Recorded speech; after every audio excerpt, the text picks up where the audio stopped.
And it was a really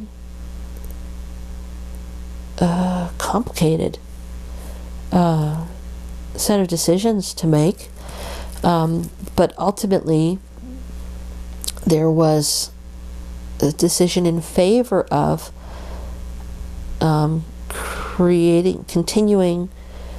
ending the peace camp as it was, as open women's land, because part of the difficulties we had been having in making something sustainable there was the completely open nature of it.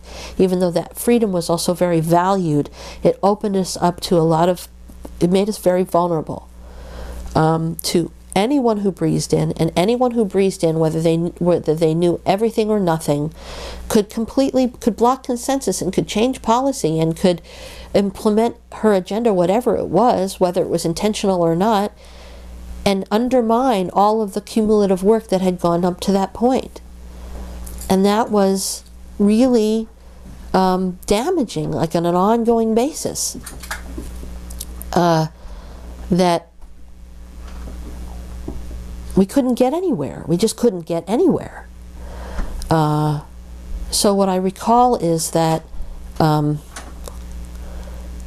me, that was always a big piece of, if we're going to move forward as an intent, we wanted to create an intentional community, intentional women's community, dedicated to the embodiment of these values that had come out of the political action and been born of the earlier years of the peace camp, and because we believed in it, and I still do in many ways. So we had to figure out how to make it go from open women's land, where anyone could come and anyone could be for as long as she wanted, with very, very few rules and hardly any way to enforce them. And, the governance structure was basically anyone who was there. And to change that to something we thought would be more sustainable. And how to make that be an intentional community, and how to build intentional community. And then gradually over, I think that at Transform or Die, Hershey asked me what happened at Transform or Die, and the decision was made to move in that direction. But then then we formed a group of women who said we would be part of that. And then we had to figure out how to do it. We formally ended the peace camp as it was. And then we had to build something completely new, and we had to redefine the mission, and we had to redefine the process, and literally, in order to kind of incorporate and apply for nonprofit status, we also had to write bylaws and create a governance structure that was both acceptable in the formal rules of 501c3 nonprofit status, but also was consistent with our values. And the way that had been done at the peace camp, which was brilliant as far as I'm concerned. So you're going to be a nonprofit, but you don't want to actually create a hierarchical structure. So the board consisted of anyone who was at the meeting as the peace camp. So the board made decisions, but the way the board was defined is anyone who was at the meeting was the board for that meeting. Well, again, so that was chaotic and made it impossible to have continuous to build on anything, because everything kept changing. Everything was always changing. So one of the things we needed to do as we set out to create intentional community was we needed a system that met the 501c3 regs, that also embodied the values of what we were trying to create. And we envisioned this as an intentional community with concentric circles, that the intentional community would be at its core the women living on the land. And at the time we were starting to define it, we didn't know who that would be. It ended up being you and Anne and a couple of other women who came in and out for the time that was the case. But and then the next concentric circle was local women supporters from within an hour or two drive radius. So Syracuse, Rochester, Ithaca, Binghamton, Seneca Falls, Geneva, Trumansburg, you know, the area around there. And then the next circle, the wider circle, being those of us who lived farther away in big cities or not, who would support in other ways, that we might come to quarterly meetings, but that we wouldn't be involved in the day-to-day. And we sought to create a governance structure that would reflect those concentric circles. That one of the things that was such a problem as Open Women's Land is that anyone who showed up to be at the meeting got to have equal say in the policies of the land. So whoever was living on the land had to live with the consequences of the decisions made by whatever random group of women happened to be at the last meeting. So the women living on the land couldn't make a decision about like they had to abide by other women's decisions about whether it was okay to cook meat in the pan or not, or whether you could have beer by the back fire circle or the front fire circle, you know, or all of these intricate bits of daily living things. One of the reasons that it was so hard to live at the peace camp, you know, women said, was that they always had to follow rules, but they weren't in control of the rules. They didn't have more input into the rules because, like, you know, like Jane and Joan, recovering alcoholics, could have shown up at the last meeting and pushed policies that said no one could drink anywhere ever. And the women who were on the land who wanted to have a beer now and then, you know, had to like sneak to the back of the land to have a beer, even if Jane and Joan had left long since, because that was the policy as it stood. So as we were trying to create a governance structure for the intentional community, which we ultimately named Peace Land, we were trying to create it so that the women who were living there had more control over the decisions that impacted their daily lives and how they used the space and what the boundary lines were going to be. And Elliot, do you want to come in? Yeah, I'm just trying to get Kira out. Good luck. Kira, come on, honey. Come on, watch you go. And one of the things that was really hard about starting to create this Peaceland and this intentional community is, once we had scratched all of the old rules and structures, like I remember having this conversation with you, Estelle, like we didn't know on whose authority or on what authority we could make a decision to start something new. Like we knew that we were going to try to start something new, but when we decided something, how did we know who the we was that was authorized to decide, you know, to decide that this would be now the new policy and it would stand? And I remember you were really struggling with that. Okay, guys, let's switch to Peaceland. Let's talk and let's get Elliot in, and I can get the camera ready. Is that good? Sure. We've got a room for a chair right here. Elliot, I'm gonna Be careful, don't knock over your stuff. Slide this over, or I can actually just put this in the. Don't back up yet. So, and I was very involved with working on carving out those bylaws. Yes. Like that was my head was there, and I was really involved with drafting them and then bringing them in. But like one of the things that we had to cut. I came here. Remember? Yeah. We spent quite a number of days. Yeah. God, I hadn't thought about any of that in so long. Yeah, you guys came down for like a really long weekend. Yeah. And Over here. a really long weekend. One of the things. And we like planned and wrote and. Let me finish my thought though. One of the things that came to me really clearly. Let me grab this so it doesn't spill. It's this that's biting us. Oh, that was cool. I got it locked in. Just keep turning the thing. It's hooked in the thing. I'm going to take this mic off of me. Okay. We're doing a little group thing. Just help me keep track of time on her, because Susan is in a meeting till 2:15, and then he's going to stop by to look at jewelry. Oh, okay. So I'll run down and do that, and then. Hope it's in the table. That's so good. That's a little too big. It has its own little wings that come out to make it a table stand. Oh, how cool is that? Yeah, we love this damn thing. I love it anyway. It's actually my favorite thing about the project is the women kind of come in second after that damn microphone. Estelle, you know that's true. About Kayla when she tries to move it. And Otto, I just want to say thank you for, like, we normally aren't this been a little bit discombobulated, so chaotic. thanks for being all the interruptions. So, but I want to finish this thought. One of the things we really had, like, I came to real clarity about something that has then been really clear to me ever since. Which is, decision-making authority has to go to the ones doing the work. And, you know, if somebody else wanted to weigh in, that's fine, and we could take that into account and take that into the mix. But it became really clear to me that it is not okay. We do not have to ask anyone's permission. Mm-hmm.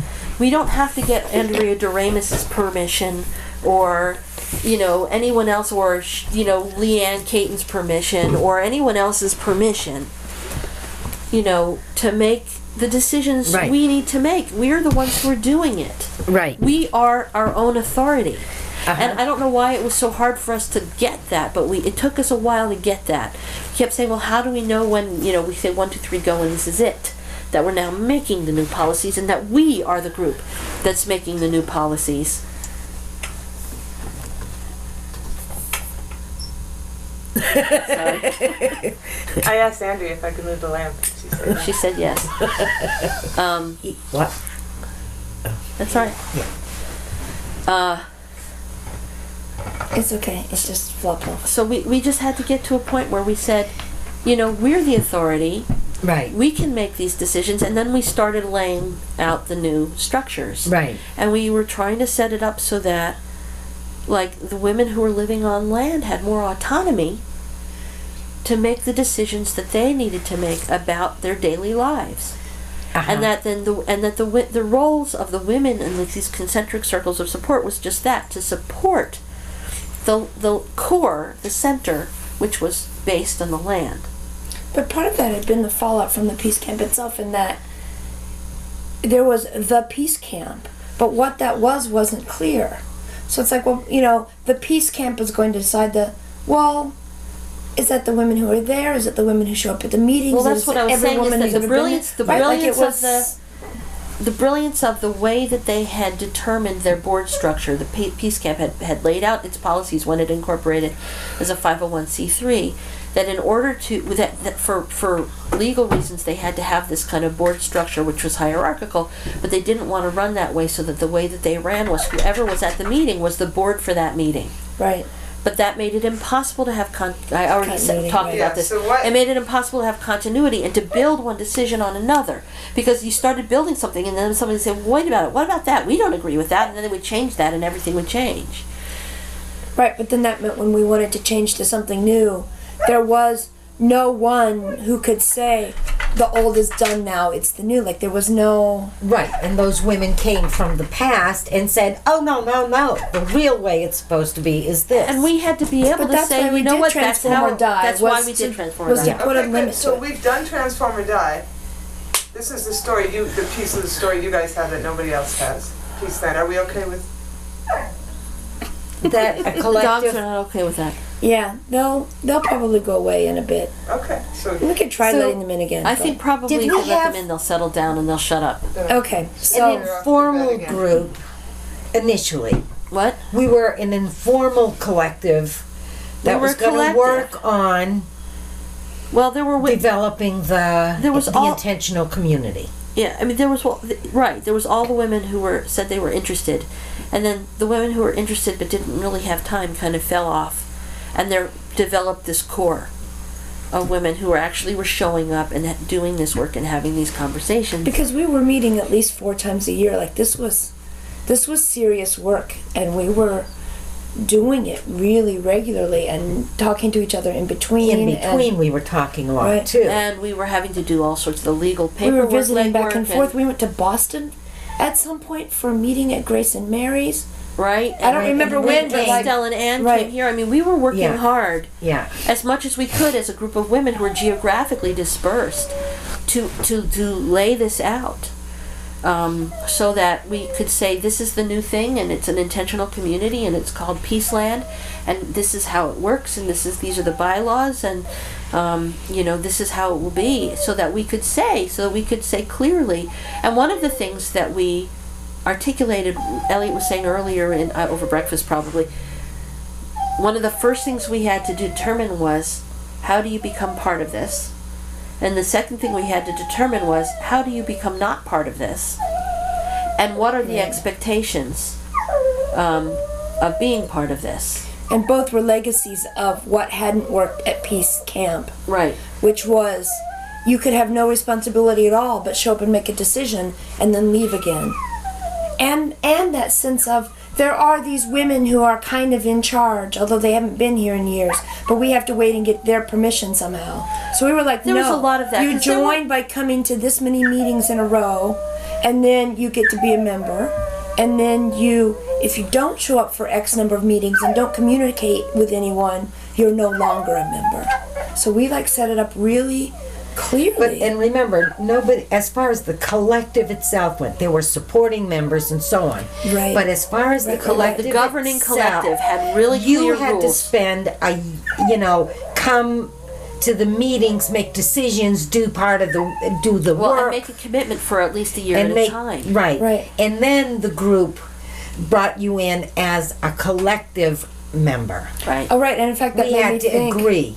that we had once a year, on July 4th every year, we had will each election. woman recommit for another full year. Yeah. So everyone had Don't the just option. open that door. Yeah, just open the door, and they'll come in and jump around and lie down. And then they'll settle down on the bed. But the bed, They'll be I okay. clear it for- They'll just jump on the And all pillows. of you can talk, stop there. Okay. But just right. So every July, every woman would say whether or not she was going to go on for another year. So Go lie down, doggy. which would sometimes lead to women going, you know what, I just can't this year. But that was more honest than saying, yeah, I'll do all this stuff and then not being able to do it. So that was also, it was a really good choice on our part to try, we were trying to account for what hadn't worked before. And even if it wasn't perfect, at least we had learned. It wasn't the, crazy where you Go lie keep down. doing the same thing with different expectations. We actually were trying to find ways to make it work better. So at that point, did a lot of Shouldn't I eat the outside microphone? support drop off? Of those women that didn't want to keep sitting No, in for the money? first couple years, it No. was still there. It still continued pretty much in the same way. Women still came by. But always remember there were fewer and fewer people, and the zapping word was out more. Although So it was fewer happening women. less. It may have Zapping was happened- happening a lot. It was that- happening somewhere less, along but the word had gone out to women: if you were pregnant, don't come. Small children shouldn't and come. somewhere along the way too, the depot had closed.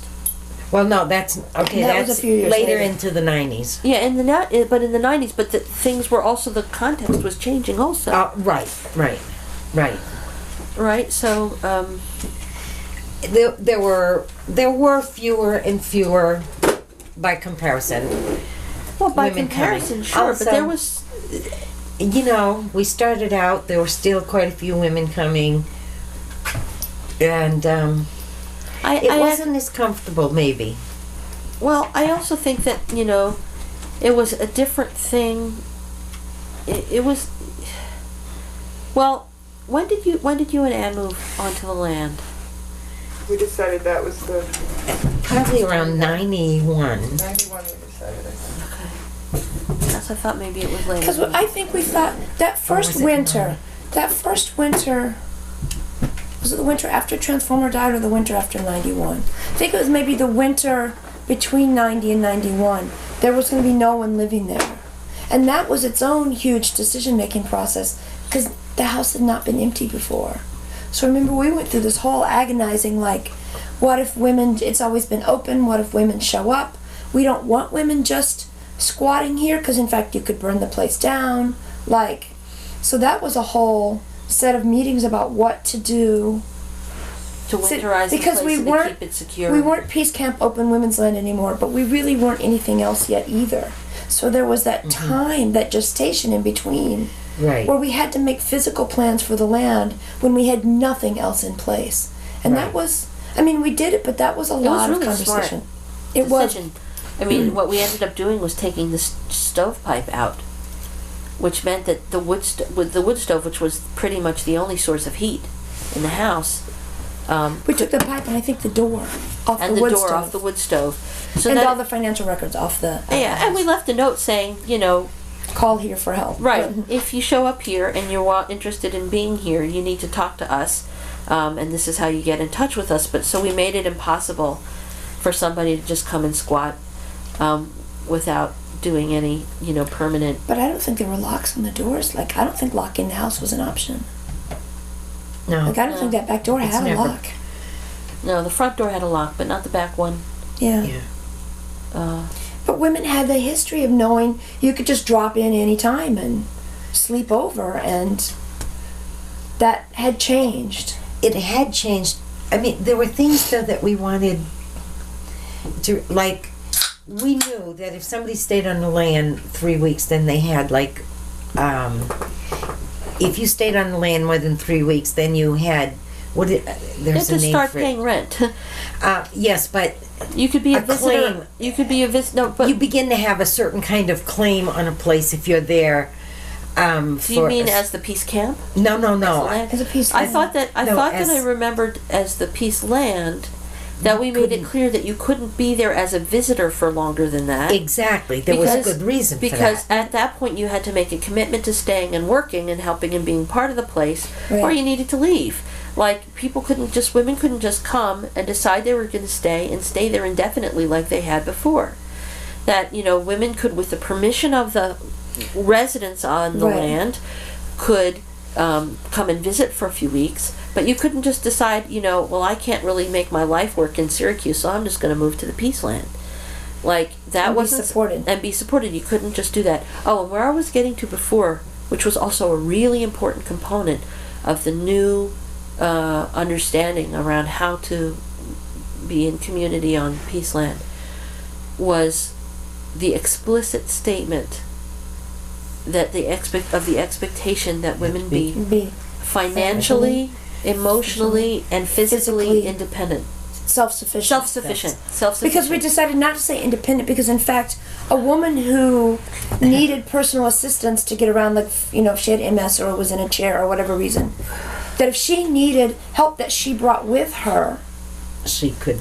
that she was self-sufficient and that she knew what her needs were, and she arranged to get them met to get somebody to meet those needs, And- not by relying on the women already there. So we took out the word independent. You're right. And said, but because we You're right. talked about this as an accessibility thing, like what Right. does that mean? But But that the women would be expectation was that women would be self-sufficient. self-sufficient and fully responsible for any dependents that accompanied them, including pets Right. Yeah, or children. Right. right. Because one of the things that had happened, I mean, we were learning all these lessons from the Peace Camp openness and saying, well, what went wrong with this? And one of the things that would happen is women would show up with a dependent, whether it Animals. was a child or a dog or whatever, and Cats.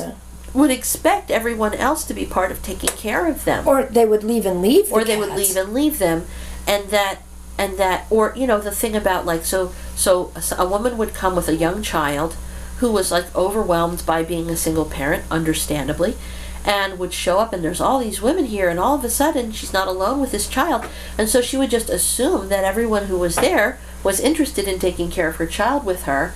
And there were women who were there who themselves were actively choosing not to do that, or whatever, Had raised their kids. or had raised their kids and were done, or really didn't want to be raising kids and didn't want to be assumed to be mamas. Well, but it also And- meant there were women who would simply assume that if the child wandered that way and there were adults over there, that she could go do something else and not actually ask any of the women over there, hey, will you watch out for my kid? And the kids would just wander into the back, and it was not safe. There were old rusty pieces of farm equipment everywhere. I mean, there was broken glass. It was not a safe place for a young child to just wander and pick up things. and trying to get that across, that just because there's a group of adults in the back does not mean that they have consented to take on responsibility for making sure your kid is safe. Now, if you ask them, chances are they'll say yes. Well, right. And if there's somebody who like wanted to come and live with her child and wanted the group of women at the camp to homeschool her child Without asking first. that was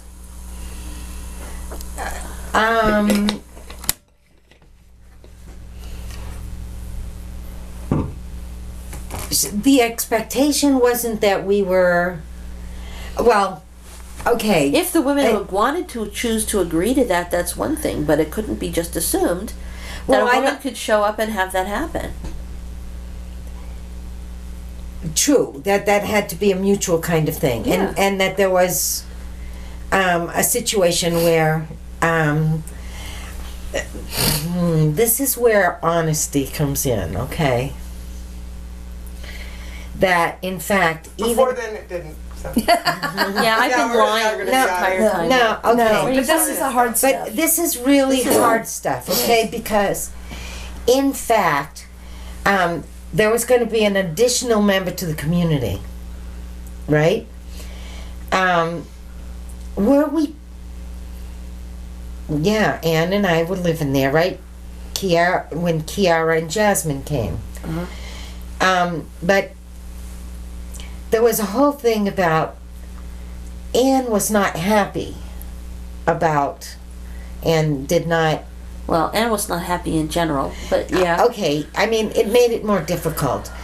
Another thing that did happen that was a little bit scary was when we didn't know that the welfare department came. Oh gosh, I'd forgotten this whole mess. Okay, that was When scary. was this exactly? I can't Or even. close? Somewhere 92, 93, somewhere. No, it was early. It seems to me it was early You're talking on. about Kiara and Jazz? Yeah, That was 92. 92. It was early on. It's the fall of 92. Yeah. And they came and stayed and then left. Yeah, and difficulties, and I have to say, there were some real difficulties. Jasmine had a very hard time there, and there were disagreements between people. Kiara and Anne also had some. Right. Well, I mean, one of the Anne was not happy with anybody being there. Okay, when Linda Fields came, oh God, I know, why wasn't I picking up on stuff like that immediately? Because you were busy getting grants and No, I never got any redoing the grants. entire house and. But I didn't do any. No, okay, I was busy just trying to live and make peace. But at that point, though, our bylaws and stuff were not set then, were they?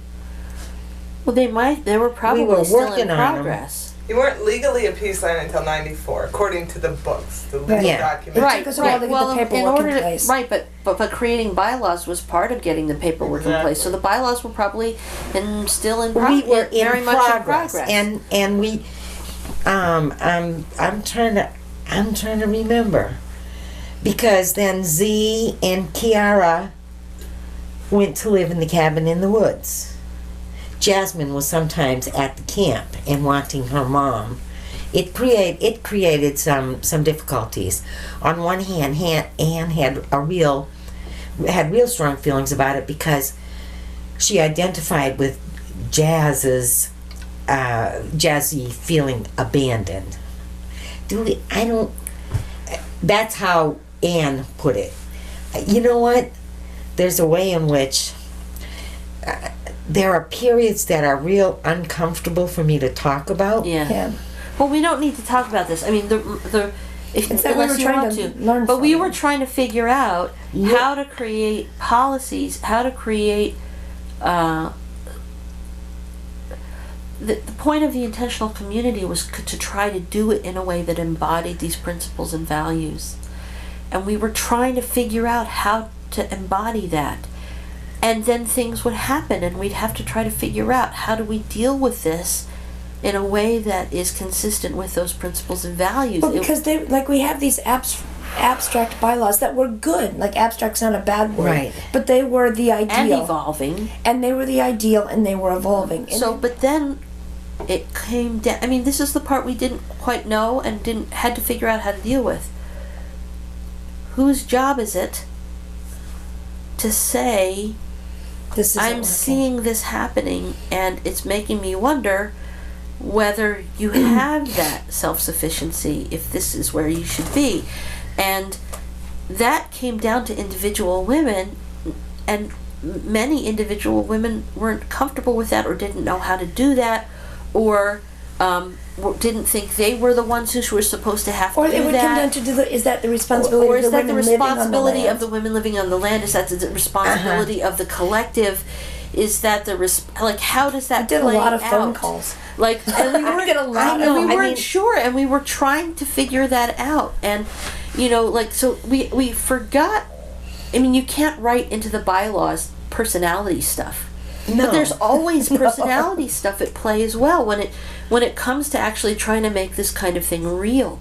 So it's not just like, so Lisa, the woman who would like sharpen knives and skin roadkill, was supremely creepy, but that's not against the bylaws. She was just creepy. But she also, as I understood, did a lot of chores and helped out. She helped and she You did guys, stuff, but wasn't like Article 7 keep the wackos away? What the hell were you thinking? we couldn't do it that way.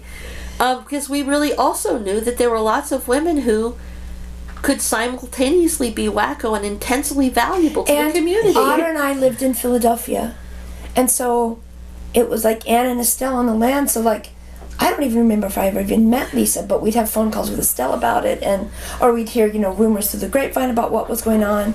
So it was or we would meet her when we were up there, but I don't even, did we meet her? I Yeah. don't remember meeting But her. let me just ask you something. Is your sense that if you had planned it differently somehow or organized it differently, it could have gone differently? Is this what you're trying to reconcile? No, I think we did the best that I think we did. we could do. Yeah, I think we did a good job creating the structure. I think where it fell apart eventually, ultimately, I think there were two main problems. One was the growing difficulty between you and Anne in terms of how to live on the land, and that the structure that we planned, the community, intentional community, required a presence on the land. And we, for a little while, it was great. And then it became less and less great in ways that you both knew much more about way before we did. I think that the difficulties, and as they grew, probably we didn't become aware of them until things were already pretty far down that road. But it seemed like for a while it was working, and with Anne and Estelle at the core, and in some ways that was beautiful because they carried different energy and different roles and different pieces of the work and the history. But I think that ultimately the difficulties that you two had, and the fact that you both ended up leaving in different ways and for different but related reasons, was one of the reasons that it then kind of fell apart. But I think the other really important reason is that the circle of support that was needed around the land and the women on the land, the next circle, the local circle, fell apart. The local circle of people who could come on weekends and help do things, who could help run errands, who could help chop wood, who could help do the garden, who could help mow the lawn, who could help get the mail, who could help handle the work, that fell apart. The women who were in that area and of that circle were not for whatever reason able to be dedicated to it at the level that was needed. Different reasons for each woman, and we were not able to grow that. We tried in many ways to develop. We could see that was a weak part of the system, and that what we had the women on the land who were struggling with whatever they were struggling with, and then those of us who were far away doing whatever we could to support, but they were missing the hands-on help that they needed. And we created campfire times to invite people to come and have fun. We had a big barter party. But our financial stuff was not Right, that's We the did other not piece. have a financial plan. Yeah, that's all right, also a true. business plan. Yeah, and I didn't know And- anything about that at the time either. Okay, we didn't have the business plan, and in the distribution of, I was doing a lot of physical work, and I was I'm fairly good with finances, Yeah. but I was quite willing to share that and take that, and That didn't work. And we didn't. Hold on, And Estelle, go ahead. And as division of labor, okay, you know, like I had much more physical energy, and just I could push, and didn't have that. She had, you know, she was pretty asthmatic or whatever. yeah. And she didn't have an interest. She wanted to, you know, there were things she wanted to do, but I didn't keep tabs on it, okay? Like, to this day, and there are some things that I realize I should have been on top of. The buying of the chipper, okay? Oh, yeah. Now, I never really knew that was, I mean, I thought we were going to buy a little machine. A little machine. Uh-huh. And I, to this day, don't know what that cost. And I remember saying to Ann, can we really afford that out of the budget? Because we were self-sustaining as far as I'm concerned. Right. You know, we weren't asking anybody outside to pay the house, but for the taxes and stuff, weren't we all contributing We were all Right. contributing, and we a did some portion of our fundraising. incomes, And we did some fundraising. We cost shared it. Right, Yeah. but we didn't have the business plan. And when we got to the place where we Well, had it wasn't a business, but yeah. we didn't.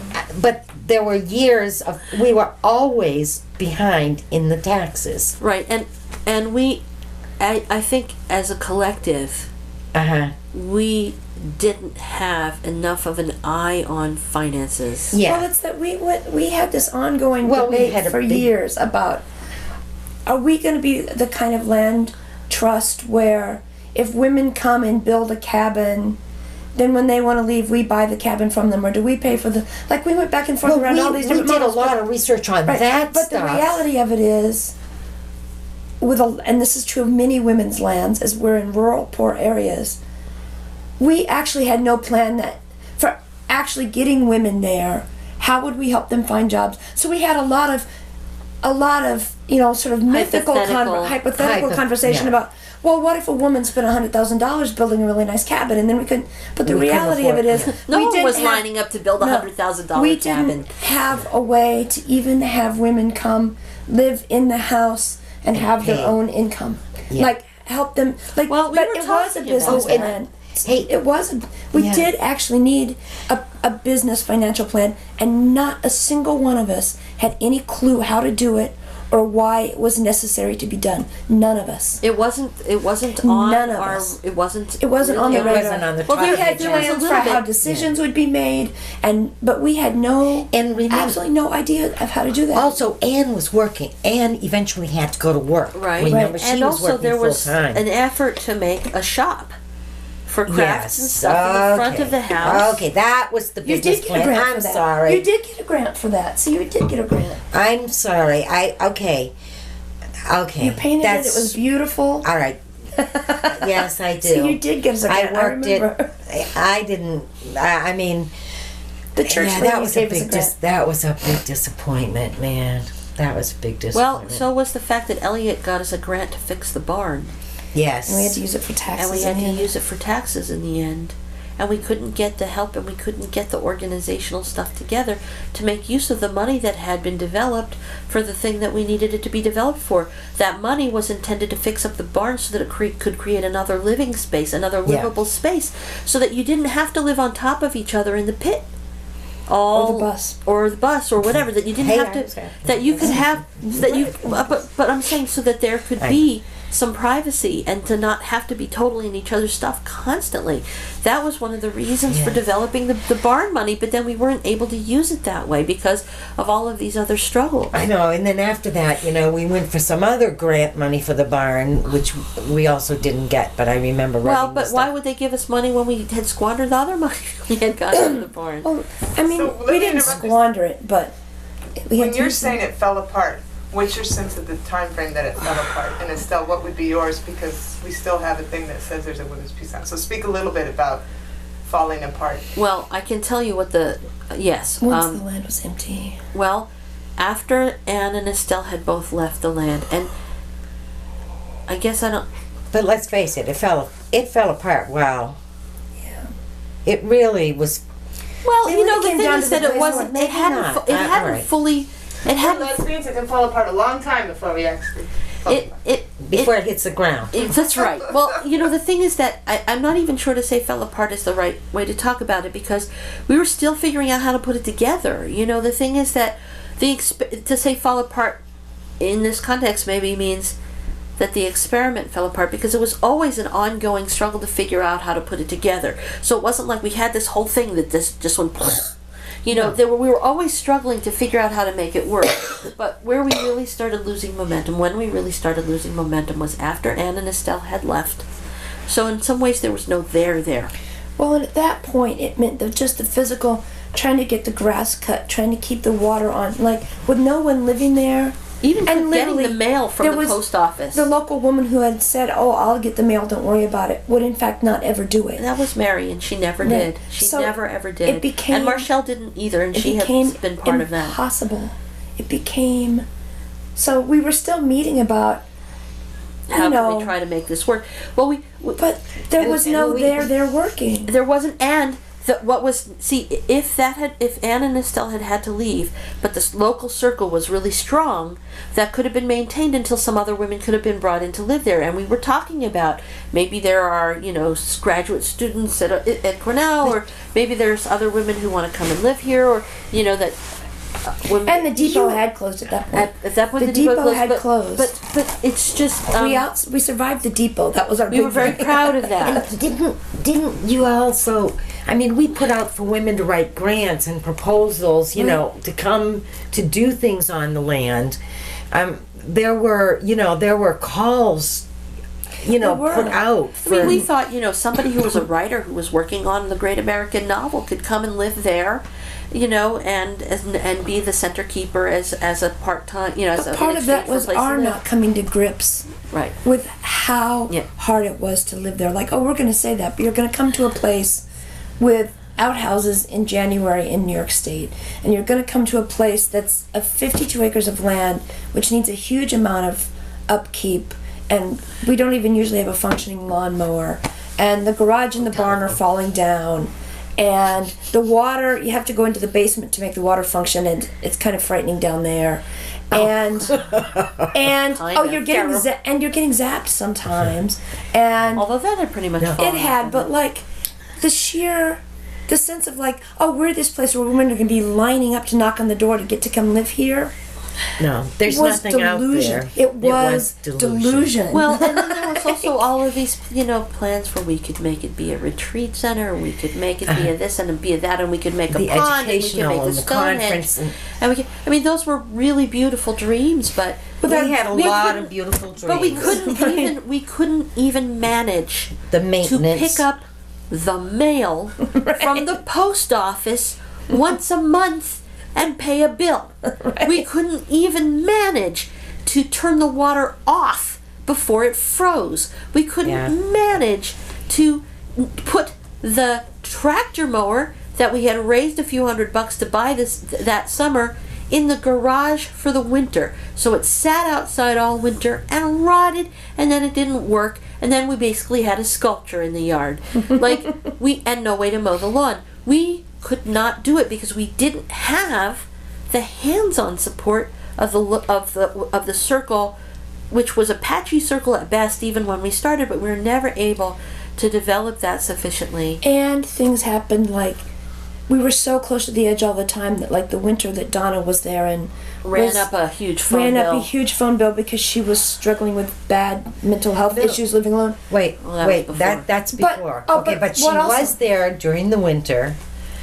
with no heat, Right. no electricity, no telephone, and Cindy Sangre thinking that she was going to freeze to death there and that we had no right to have the land, that we were treating our sisters worse than we would treat a dog.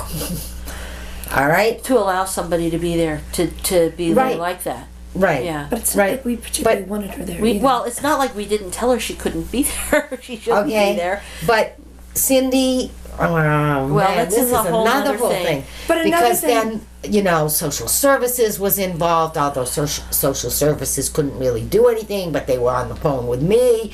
And I mean, And where were you at that point? living in my cabin in the woods, but somehow responsible for. Well, Donna found her way back, and there was And nobody she there. eventually She just ended up at swatted Willard. it. She ended up at Willard. No, But she- what No, also... that was the time No. before. That Oh, was that was the the summer time No, before. I ended up having to go and confront Donna.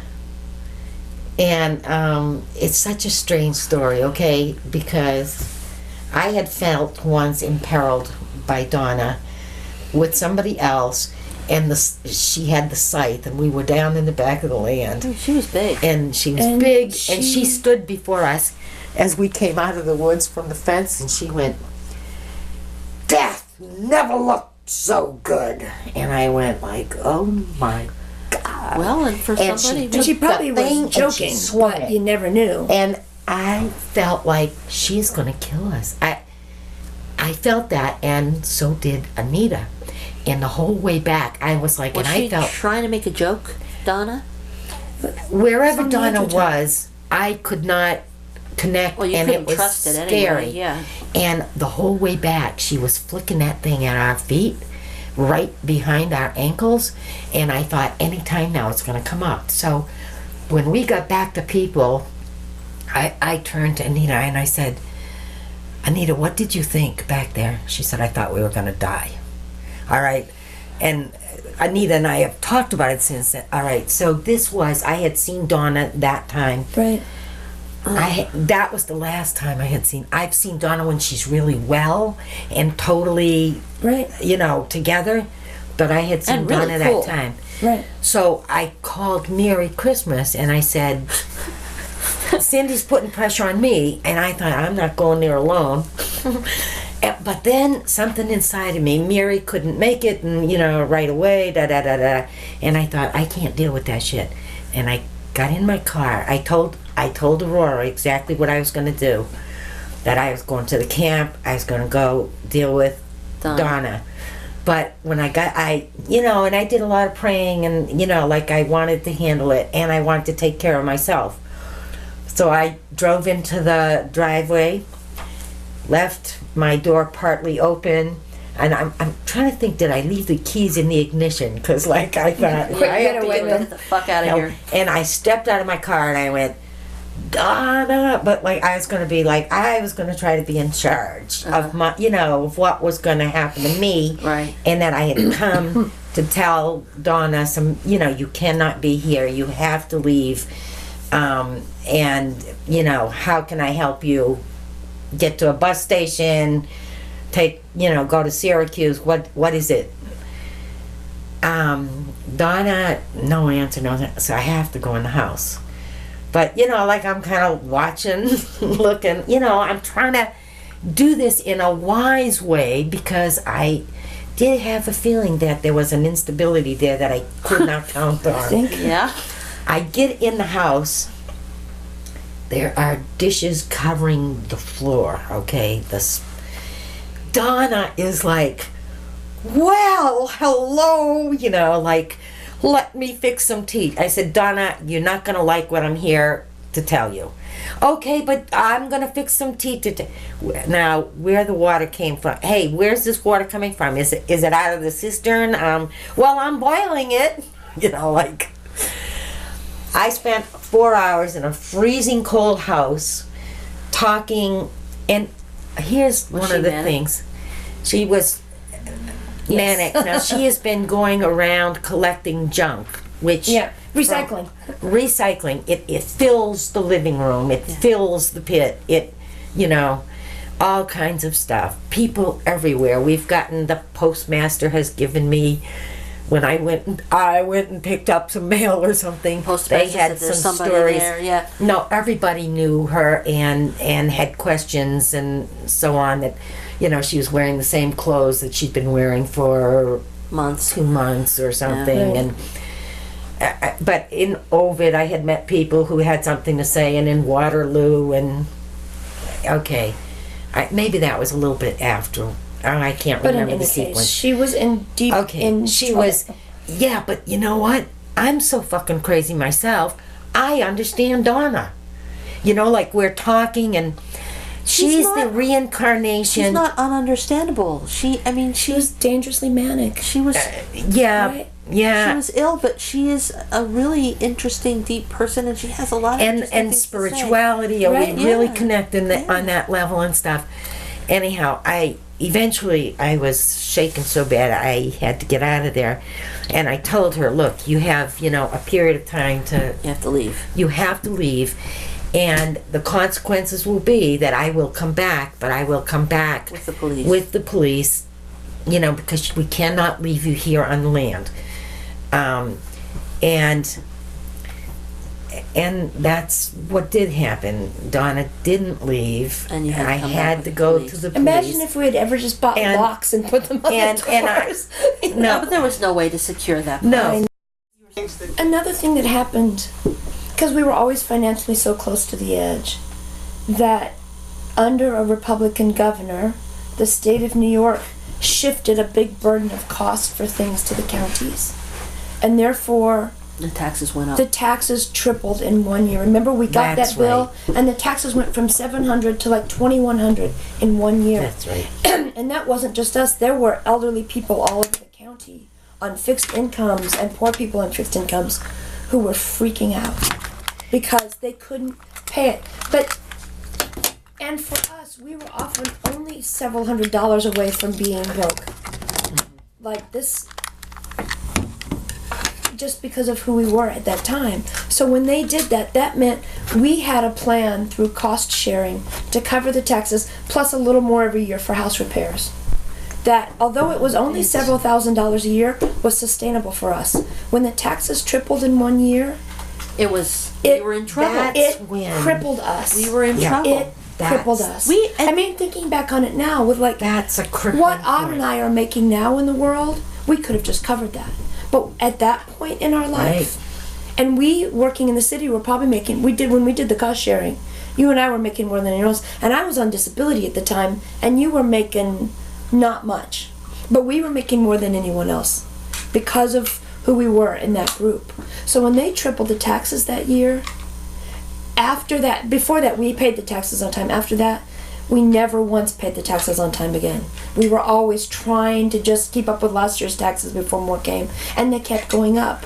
So it was also the times, like the national times, and what was happening in the national economy. That's really important, and I'm so glad that you remembered it, because we got that bill that day, and we almost all of us were just like, what in the hell are we going to do? Because we forget about these parts, and we focus our analysis on what did we do wrong, and our personalities,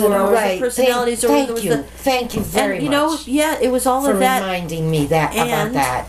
And it just got more expensive. Yeah, 3,000. It went up to like 20 something hundred, and then it went up to like. So in fact, we actually did make a plan that was barely working, but was working. We paid the taxes, and we had a little bit that went into the Peaceland account, so that if we needed some repair, like you and Ann were paying for household expenses and for some of the repairs, but if there was something big that needed to be done, we had a little bit of money to draw on. And then it was wiped out. Hey, remember we put a new roof on the house. We put a new roof on the barn. We had all that tree work done. We had. Yeah, Katie came up we did start to get it Still, it was, good. and you had gardens you were everywhere. really making progress. You had gardens But happening everywhere, which was beautiful, and even in the vegetable garden. and Oh, that was yes. wonderful. and Anne canned a bunch of stuff. The house got really cleaned up and painted and made livable. Yeah. And you got propane heat Right. in rooms, Oh, so yeah. that you The didn't whole have house to, was heated. the whole house was heated at least to some degree. I know. Yeah, like I mean, there was this huge mountain, and we got I know. really far up that mountain, and then the Seeing tax the thing curve. hit. Yeah. The tax thing hit. Okay. And the That- difficulty with you and Anne hit, and we just started like it's like the ground slid away beneath us, and we just Right. like We ran recovered. in We place recovered. and kept sliding farther downhill. Right, because then a whole bunch of things. Then after that, like then Lisa was there, Mary was there. There were a bunch of things that were, a little bit harder. Took a little bit more. Mary But- and Grace broke up, and Mary didn't come back anymore, and she had a lot Well, of that's- carpentry I skills was to come thinking fix of Merry things. Christmas. Remember Right, they too. came to Talking live about- in the house. Well, no, but Right. Ellie's talking about Mary Sykes. But Mary yes, Sykes, but when- that happens after that. it did, but we lost Mary, But Yeah. losing who Mary could was fix major. a lot of things. Yeah, that When we was got major. Grace stayed, And she but was- Mary didn't come back. Right. And she had skills that were needed, And tools, and tools, and Yeah. and and then my experience of it from here, it became like more and more of the work, more and more of the organizing work, and more of the sustenance work was falling to us Yes. from a distance. Yes. And Grace, to be fair, Mary and Grace, and then just Grace, and us from a distance. And then things started to happen, like we would plan to come up for a meeting, and we would get there and nobody would be there, and we would start having to call around and find out where everyone was and when they were going to show up, and if they managed well, to... like we planned to have a Thanksgiving thing. Thanksgiving and try to get more local women in. Right, we were We'll planning have Thanksgiving at the Peace Camp. And we helped make a flyer or something at a meeting earlier that fall, and then we came back to Philly. So we show up there right before Thanksgiving, and it turns out that local circle of women have done nothing and haven't, we're calling, they're like, oh, we didn't know for sure it was happening, I'm going somewhere else that day. They were asking us, so when is Thanksgiving? And we were like, When are you going to go shopping now that you're here? we are like, we just traveled 5 freaking hours from Philadelphia to be part of something that you were gonna, we couldn't distribute the flyers locally because we don't live locally, and we couldn't, so they were looking to us for all the answers. Like, they were not Taking initiative.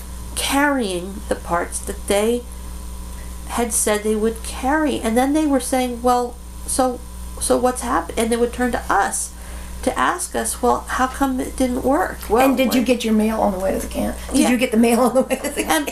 and that was really, for me, that was the beginning of the development of a level of resentment that I was not able to shake. I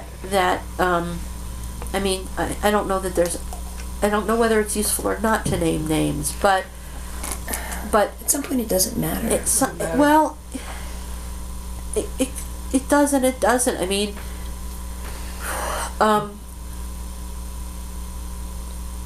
I began to not be, I couldn't trust them.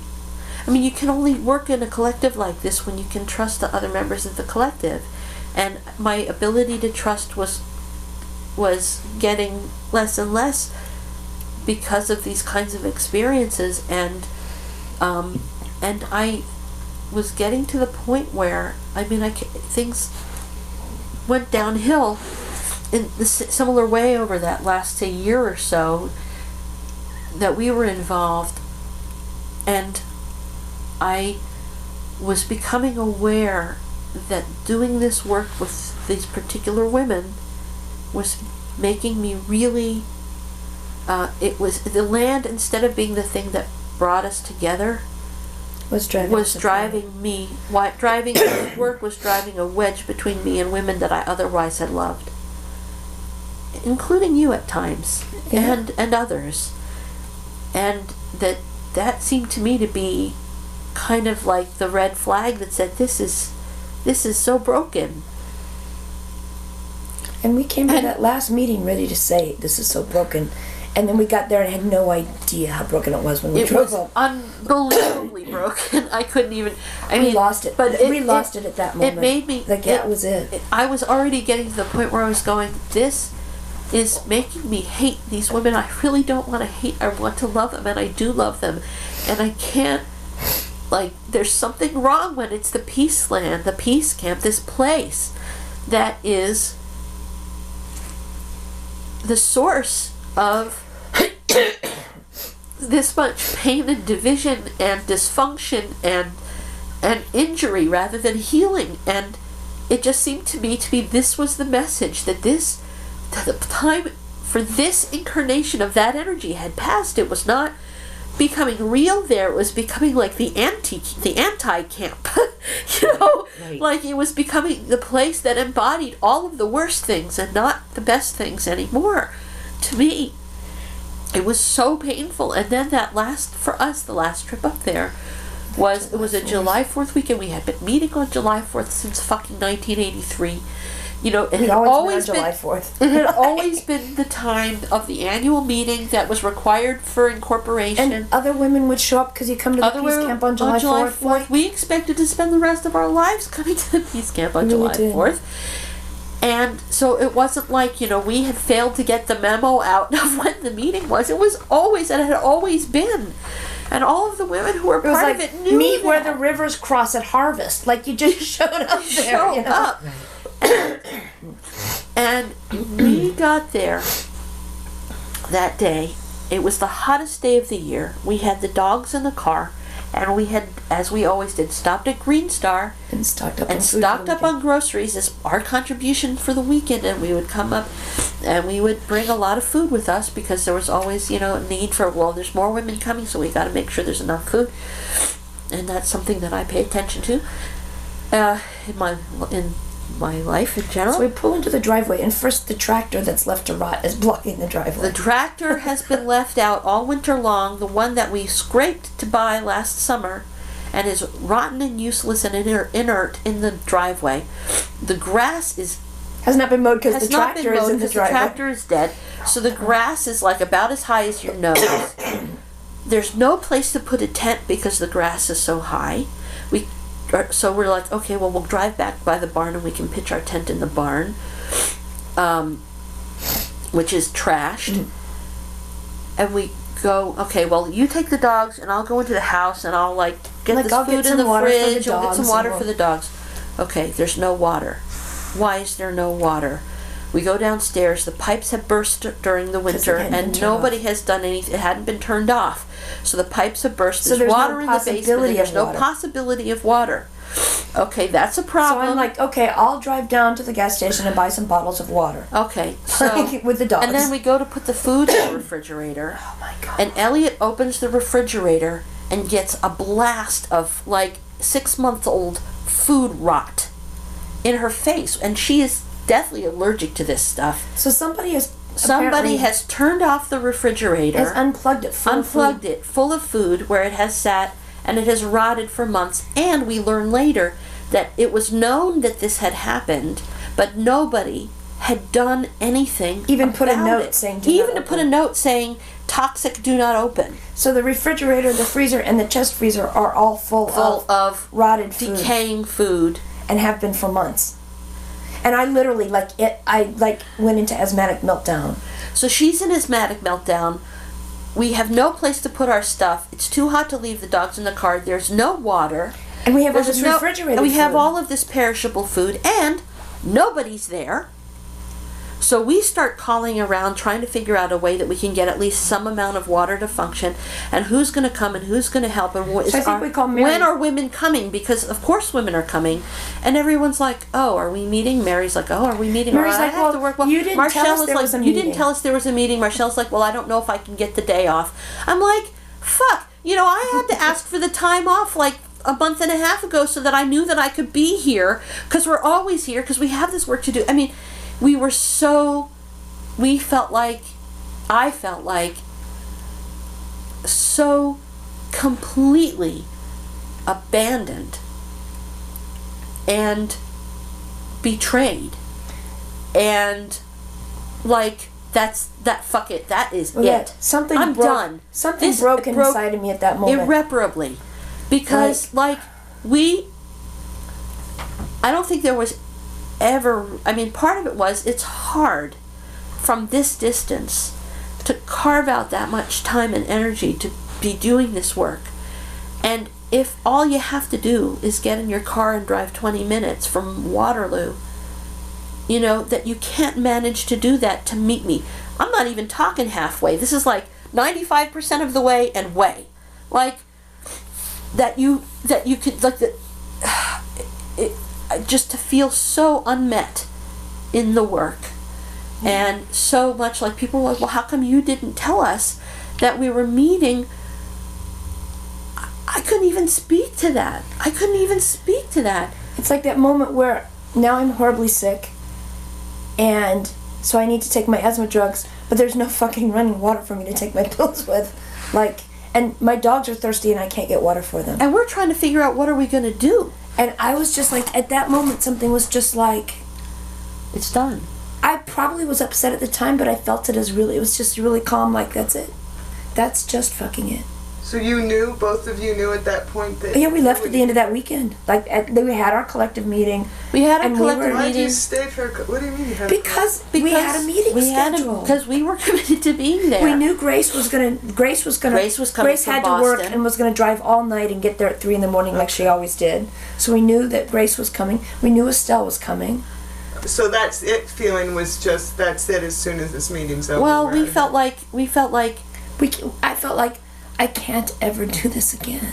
right. That, I mean, I didn't know for sure we were going to walk away and not go back, but I'm like... But we had been struggling to keep something going. Right. And it kept getting harder and harder, and it felt like a real clear breaking point. Because if we failed as a group, as a collective, we were supposed to be a collective. If we failed as a collective to manage the most minimum of the necessary tasks to sustain and to do responsible stewardship. Because we also found out, calling Mary to ask about the water, that no one had picked up the mail in months and months and months. Right. So there was I don't think there was phone service because nobody paid the phone bill. So you had your cell phone maybe? I don't, like, it was just like... I don't know.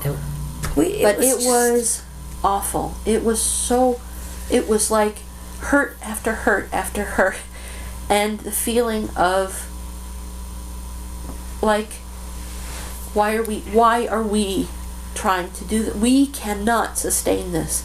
You and me, we cannot sustain. So we were trying to think, we may have to go find a motel. Can we find a place? Can we find a place where that will take the dogs? Maybe there's still room at the state park. Like, maybe we can think of somebody to stay with in Ithaca, because we didn't know if anybody was going to come. Maybe we were going to go because, like, we can't stay here with no water and nowhere to put the food.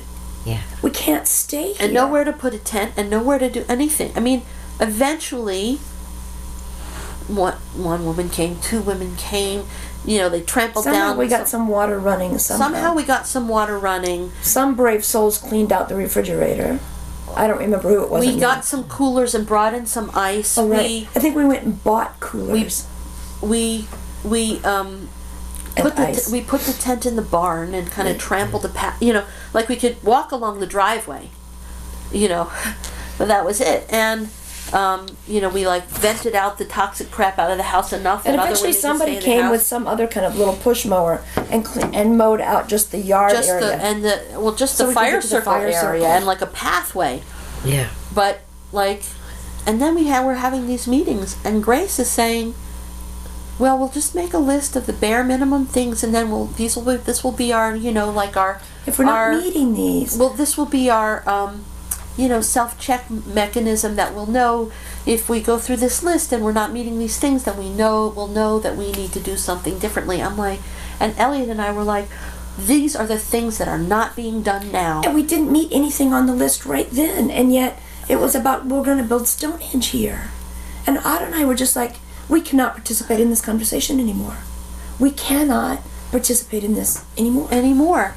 That we can't build Stonehenge if we can't even manage to keep the water running, if we can't even manage to, like, you know, I mean, when we found out that I think it was Maria who had known. I don't remember who had known about the fridge. Well, because somebody had told our Amish neighbors that they could use our freezer over the winter. And they did something, and they unplugged it. But somebody knew about that and had known about it for months and never did anything about it. And also knew that women come for July 4th. And nobody had prepared the place. Nobody had even said, you know, I'm sorry, but we can't prepare the place because we're too busy or we're working too hard, or, I mean, anything, so that any communication that we could have regrouped and done something differently or come up the week before or anything. And the constant expectation was that we would do it, that we would do something, that the two of us and Grace would somehow make it happen. And that was just a point at which we were just like, we just can't. And we like cried and cried, but we knew. We cried the whole way home. For like months and probably years afterwards, every time we talked, we'd start to talk about the peace camp. And we're always like, well, we'll go back up and visit. We went up and visit once and stayed at North Woods and visited with Cindy and Marge and saw Otter's friend Abby. Well, we went for Abby's son's, whatever it was. My friend Abby had a baby, and we went up to see her. But like, we didn't even go, we couldn't stand it. I think we saw you at the cabin. We saw you at, no, we saw you at the cabin, and we saw you at the a festival where you were making Labyrinth. Oh yeah, we went to the Labyrinth to see you. But we didn't go to the land. We couldn't. We couldn't do it. I just couldn't stand it. And we never went back. I mean, we always sort of assumed, well, someday we'd go back. And then we'd... But then when, you know, when we were getting stuff like last year about we're going to have a reunion and we're going to have it on the land, and like I couldn't respond to that with anything but I need to know more about how that's going to happen. I need to know more about who's going to do that work, and I need some assurance that somebody is on it before I'm going to put my heart out there again and bring myself to that place. I can't go through that again. I wanted to see the women, and I wanted to believe that it was happening, but I didn't trust it anymore. I couldn't trust it anymore. Hey, I have to tell you how sorry I am for whatever the ways I failed you, because I did. I was part of it, and you know. We were all part of it, Estelle. We were all part of it. It's not your fault. I'm not saying that it's my fault. I've only Karen does this when you cry. Believe my blowing bubbles. Oh my God. Me too. Come on, Kleenex. Hershey, there's boxes of Kleenex everywhere. But I wanted. That's okay. She's all right. You're okay. I know, Estelle. I know, but this is why it was one of the most powerful things was I realized that I was going to be really resentful of you, and I love you, and I've always loved you. Kira loves you. Kira loves you. I didn't want to feel that way. I know. And it was part of what made it really clear to me that this was really wrong. It was broken, and for me, irrevocably. But that also impacted when we started getting the news about the land and the tax stuff and the... Like we talked with Cindy, and we talked with Ludd, and we talked with Z and couple other Peace Camp women, and all of us were like, we just can't ride rescue again. Like the reality of it is... The reality of it is... money for the... or we're going to lose to the taxes. And Otto and I talked really seriously about it, because in fact, at that point, we had just gotten some money... we'd gotten some money because her grandmother had died several years ago, and we had gotten a little bit of money. And we're like, you know what? We actually personally right now could bail out the camp. Like, we couldn't always do that, but right then we could have. But we're like, you know what? I'm not going to do it. it. We would only remotely do that if, in fact, we took over the collective. And we knew this wasn't tolerable. If we took over the collective, we'd pay the taxes, we'd sell the land right away, we'd pay the money. We realized the only way we could trust it is if we were in charge. We bought it. And we didn't want to and that wasn't the right thing to do either. I mean, Ludd also could have given money. Like, there were women who could have, but everyone was just like, I'm not going to pay to keep this broken thing. Right, I can't bail this place out. I can't put my emotions trying to there. get it off it my wasn't even the hands. money. It wasn't even the money for some of us. It was the we just can't. I mean, it breaks my fucking heart that it's been sold, but But there wasn't the energy to do it. Can I just ask you, the two of you, since you made a decision to leave the collective, you walked away, you you had to deal with the grief of the land. Did you consider that this might be a possible outcome, that it would just be abandoned? Oh, we knew. Yes, We absolutely. we always knew. We- Always, like, the worst case scenario Okay. is it's going to be sold for back taxes. That was at the point where we were arguing for, it's time for us to end this with dignity. Let's get rid of it now. And because we believe that things have gone to the point where it's no longer salvageable. And there were women who, I mean, like at Transform or Die, there were women who were saying, there's no reason to do this anymore. And there were some of us saying, we still want to do something. And there were enough And of they- us, let me finish. But they walked away. Like, they Let had me the finish. dignity to walk away. There were enough of us wanting to carry something forward that they said, and Cindy was one of them, but not the only one, who said, I can't do this, but I can support you in doing this, and if this is what you're going to choose, like, I can walk away. And you know, I will see what you do, and maybe there will be ways I can support it. I can't commit to being part of this, but I can no longer, I can't commit to being part of it, but I won't get in the way of your doing what you're going to do. By the time things got to this place, Where we left. you know, where that summer, and even somewhat before, you know, we were starting to say, okay, we made a good try of it, but It ain't happening. it's not happening, and we don't think this is sustainable any longer. And the same way during Transform or Die, some of the women were saying it's time to end this with dignity, and we were saying no, we want to continue. We were saying it's time to end this with dignity. We should be making plans for doing that. And there were women left who were saying no, we still want to do something. The difference was there was like very, very small number of them. They had no resources. We were already like dead. gasping for breath. And having had these experiences of total breakdown of systems and things that needed to happen, so that's why we had to walk away, and we knew. But we tried as much as we could to say, let's not let this happen. Let's re-examine the decision about giving the land, or let's try to find a land trust that wants it, or like let's talk about do giving it to anything. the Cayuga. Let's do anything. Let's talk about, you know, like it's time for us to end this with dignity, to take the artifacts with us, to recognize, and this is also a real piece of clarity that developed during this time for me, that what the peace camp meant, that spirit, that heart, that core, the values, the culture, that still lived, but not on that piece of land anymore. It didn't live there anymore. That stuff had gone out with the women. For a while we were still trying to do that there, but by the time things had gotten that bad, it was no longer there. And it wasn't there. And in fact, that land was interfering with our connection to that land, and the way that things were happening was interfering with our ability to stay connected to the spirit. And what Otto and I came to realize really strongly, and it's the question you asked last night when we said, oh, it's a peace camp way to be, or it's a peace camp thing, is in fact what that was existed in all of us. And whenever we came together, it was the peace camp. This is the peace camp. Like including the struggling with the really hard stuff is the peace camp. And that's why when, like, we're in the world and we meet some other peace camp woman and we all start talking and everyone around us is like, otter, heron, dolphin, military, nuclear, but it's the peace camp. So in fact, it's in us, and whenever we come together, it's instantly recreated.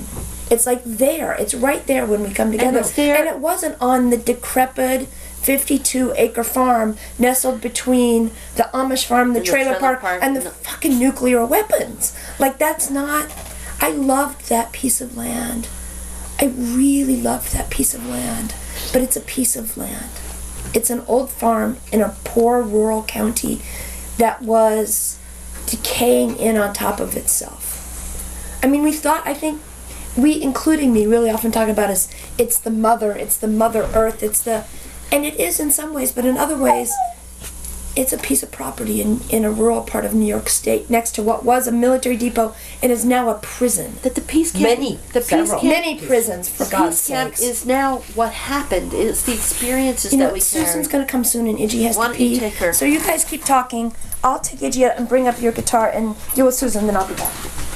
Come on, Iggy. You don't have to play if you don't want it. You know what? I'd rather not. Yeah, I'm not I'll in that bother bringing place. it up. Okay. We'll do that another time. I'll be back.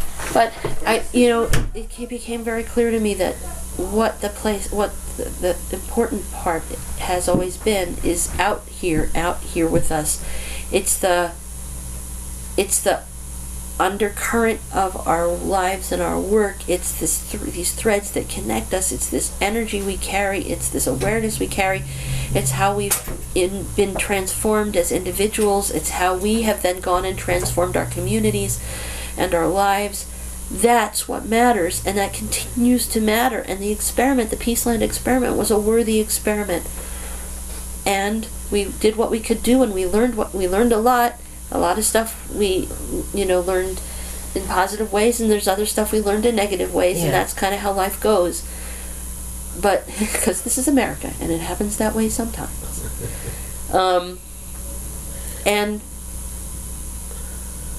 when we left, it was really with a clear knowledge that that's not where it was anymore. Like, it wasn't there, and it wasn't happening there, and that the kind of grasping at like ways to kind of make something else happen there was, to me, both supremely unrealistic, but also a kind of failure to let go of the idea that there was something actually there.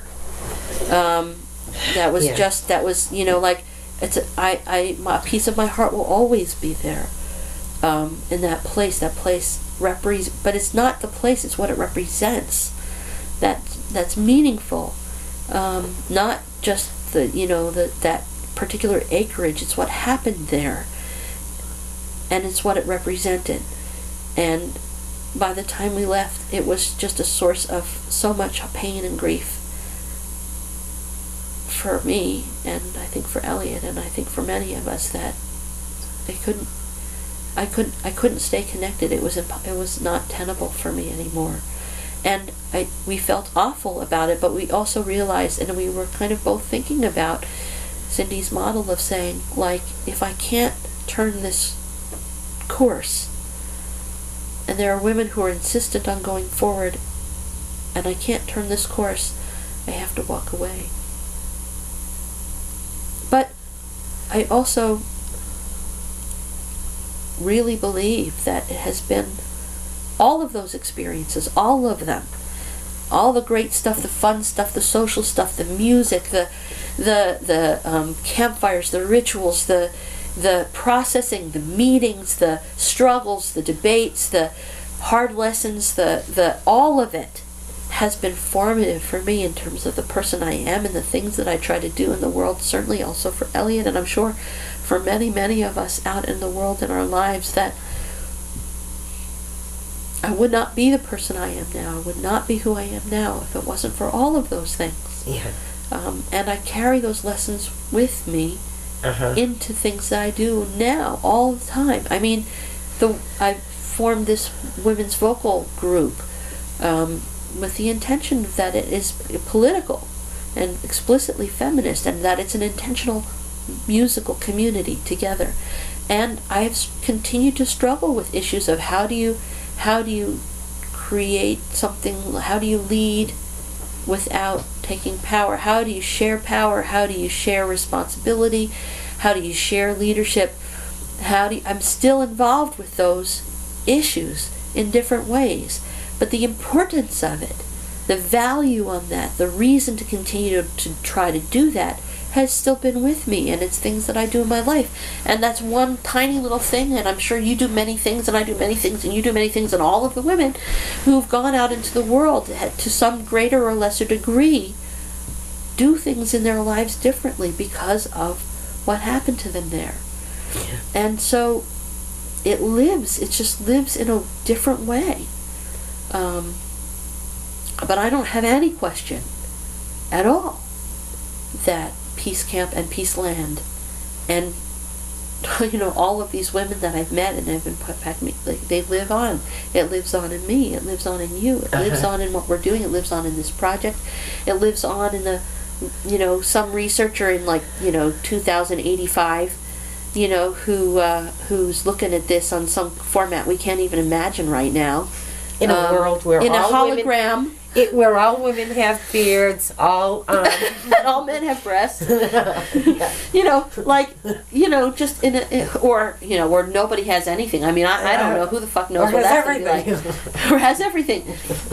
You know, or there's whatever that future looks like, but who's looking at these tapes someday and saying, you know, well, you know, or, you know, how frustrating it is to see the things that were so dismissive of, well, there was a peace camp once and then it was gone, and it never really did anything. I think that is absurd.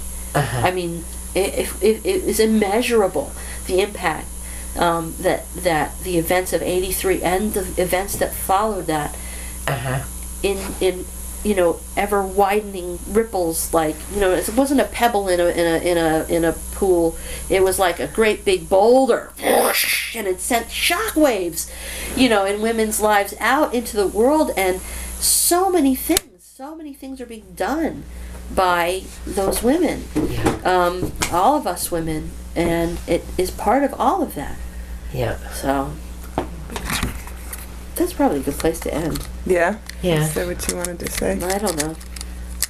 It's hard to stop. You know, there's always so much more to say. Yeah. It's hard to remember when you're kind of sitting facing these It's very hard. questions. Yeah, I know. I was like, But it's not just the questions, it's like to sit down and try to reconstruct a decade of my life around a certain thing. It's I have trouble with very some of different. the And I events. just have crappy Right. memory for dates and when did this happen and who was there. Elliot has Or better even what memory for those things. precipitated a certain, like I can see a certain thing happening. Oh man.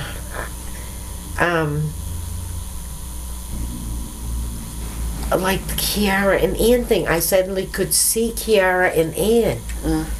But it was very upsetting. It's very upsetting to Yeah, me. I could see. Do we Well, and I want to make a remember how choice? upsetting it was when things were really coming to a head between you and Anne, and how the rest of us on the collective were trying to figure out what responsible role Yeah, should we play as the collective, I know. and how to try to do that in a way that was fair and just, and not just about know. personalities and who we liked it. And at the time, you know, she was doing things to you that were very controlling and manipulative, and she was expressing to us that she was afraid that you were kind of losing some of your faculties. She was worried for you, about you, and that you were like, At that time, when I was getting myself most together. she was afraid that you were like losing your ability to remember things and kind of be coherent at times. And, you know, when she would talk about that with us, I do believe she was really concerned. But she was saying that that's part of why she felt like she couldn't, like, I don't begin to understand her reasons. But we were, as a collective, we were trying to figure out what role, if any, can we play here, both in terms of dealing fairly and healthfully with the two of you and your relationship, and in terms of what's going to impact the future of this place. I mean, there are so many points at which, if things had gone differently, everything could have played out differently, although the tax thing still would have happened. Yeah. You know, but yeah, it's inevitable. But you draw people, and she repels them. So you know, it might have been different if she had gone and you had stayed. It might have been different if Elliot and I had been able to move up there. It might have been different if. There's not, so many not ifs. if, it would have. It would have, of course. It would have.